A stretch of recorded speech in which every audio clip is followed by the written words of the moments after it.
Aleš, čestitke najprej za zmago in pa kratko oceno današnje tekme. Ja, tekma je bila zelo trda, obe ekipi sta igrali zelo disciplinirano. Vedeli smo, da Domžale se bo malo zaprli in nas hotele presenetiti z hitrimi protinapadi. Na to smo se pripravljali cel teden in nekako smo jim to preprečili. Vedeli smo, da ne bomo dobili veliko priložnosti v končnici, ampak da tiste priložnosti, ki bomo dobili, pa bi jih mogli izkoristiti in na srečo smo eno izkoristili. V prvem polčasu so imeli Domžalčani kar nekaj priložnosti, v drugem delu pa ste vi zadeli in to vas verjetno zelo veseli, da vendarle tudi učinkovitost v končni fazi, kar je prineslo nove 3 točke.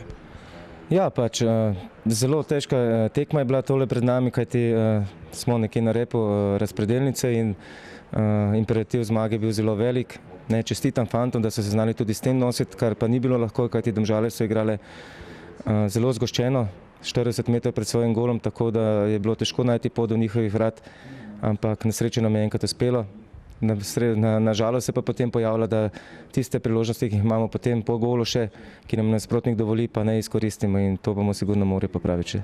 Današnja zmaga bo verjetno prinesla tudi nekaj samozavesti, dobro igrate doma v zadnjem obdobju, ne poznate poraza, sedaj pa tekma v gosteh pri Goričanih in čakate še vedno na tako želene prve 3 točke tudi na gostovanjih.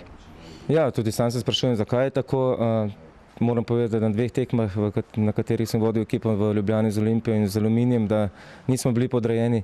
Mogoče nam je manjkalo malo sreče, dobili smo neke prepoceni zadetke. Ne vidim pa, da igramo slabše na tujem, samo rezultata pa ni. In sigurno, da enkrat hočemo to serijo prekiniti in prvo priložnost bomo imeli v Gorici.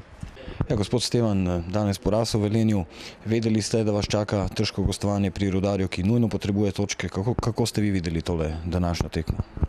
Žal smo izgubili tekmo, katero bi morali dobiti že v prvem polčasu. Imeli smo celo 3 priložnosti v eni sami minuti, pa nismo uspeli dati gola. In lahko bi že v prvem polčasu vodili z 2 ali celo 3 goli prednosti. Tega nismo uspeli izkoristiti in na ta način je seveda prišlo do nekaterih napak, to se dogaja v nogometu. Taka situacija je težka, dobili pa smo goli situacije, katero smo delali na treningih in Rudar je prišel do protinapada in povedal. Se zgodi, prišlo je do napake. Če ne bi bilo napak, pa nogomet seveda ne bi bil zanimiv. Se pogreši, da nema grešaka, ne bi bilo interesantno.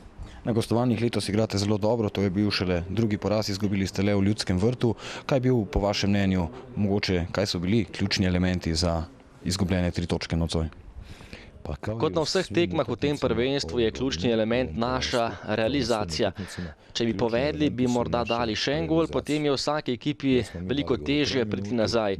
Ampak to se dogaja v vsaki ekipi in v vsem nogometu. Mi imamo probleme z realizacijo, ko povedemo 1-0, bi dostikrat lahko dali še 4 ali 5 golov, pa jih ne. In tudi danes nismo povedli in na vsaki tekmi je problem realizacija. Tega ne uspemo rešiti in ko je nasprotnik prišel do prve priložnosti, smo takoj prejeli gol. Mi tega nismo naredili in tu se je torej naredila tista razlika. Mi to nismo uradili in samo je to razlika. Ja, naslednji krog že med tednom, torej kar naporen ritem tekmovanja, tekma doma proti Goričanom. Ja, spet nas čaka težka tekma, spet bomo igrali in si poskušali priigrati čim več priložnosti. Samo upamo pa lahko, da bo kakšna žoga končala tudi v golu in da nas nasprotnik ne bo kaznoval. Nič ne boste videli novega od naše ekipe. Pričakujem veliko ritma in teka, upam, da veliko discipline v igri in tudi v sredo si bomo ustvarjali številne priložnosti. Kakšen pa bo na koncu rezultat, pa bomo seveda videli. Bar 100% šansi, hoćemo mi dati golove, koliko će biti rezultat, vidjet ćemo na terenu.